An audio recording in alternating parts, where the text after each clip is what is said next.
నమస్క నమస్కారం అండి. నా పేరు సాయిలక్ష్మి. నేను all in one Aditya channel నుంచి మాట్లాడుతున్నానండి.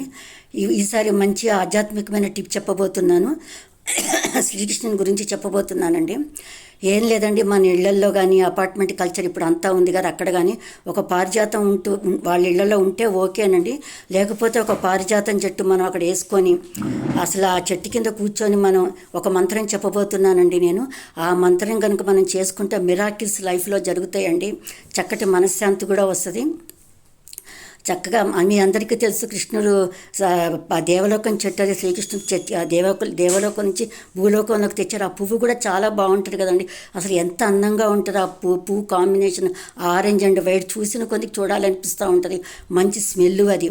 అయితే ఏం లేదండి, ఆ పారిజాతం చెట్టు కింద మనకి ఏదో టైంలో ఎప్పుడు టైం దొరికినా కానీ కరెక్ట్గా ఆ చెట్టు కింద కూర్చొని ఒక 5 నిమిషాలు కానీ 10 నిమిషాలు కానీ నేను చెప్పబోయే మంత్రం చదువుకుంటే లైఫ్లో మిరాకిల్స్ జరుగుతాయండి. మంత్రం చెబుతున్నాను చూడండి. హరే రామ రామ రామ హరే హరే, హరే కృష్ణ కృష్ణ కృష్ణ హరే హరే అనే మంత్రం అండి. ఇది 5 నిమిషాలు చదువుకోవచ్చు, లేదా 108 సార్లు చదువుకోవచ్చు. దీంతో పాటుగా ఓం నమో భగవతే వాసుదేవ అనే మంత్రం కూడా చదువుకోండి. ఇది చదువుతుంటే కృష్ణుడు వచ్చి పక్కనే ఉంటాడండి. ఆయన ఎంత సంతోషపడతాడు. మనం చదువుతున్నంతసేపు మన పక్కనే ఉంటారు. మన కోరికలు చక్కగా తీరిపోతాయండి, అన్నీ తీరుస్తారు వారు. ఆ చెట్టుకి దండం పెట్టుకొని చక్కగా అక్కడ కూర్చొని ఊరికే కూర్చున్న, ఆ చెట్టు కింద కూర్చున్నా మనకి చాలా ఎనర్జీ లెవెల్స్ బాగా పెరుగుతాయండి.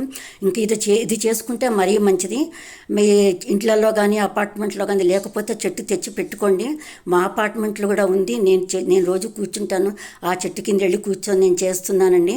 నేను చేస్తున్నప్పటి నుంచి నా జీవితంలో కూడా మంచి మార్పు వచ్చింది. నేను చాలా సంతోషంగా ఉంటున్నాను ఇప్పుడు. సో మీరు కూడా చేసుకోండి ఈ మంత్రం. చక్కగా చేసుకొని సమస్యల నుంచి దూరమే ఆనందంగా సంతోషంగా ఉండండి. నచ్చితే లైక్ చేయండి.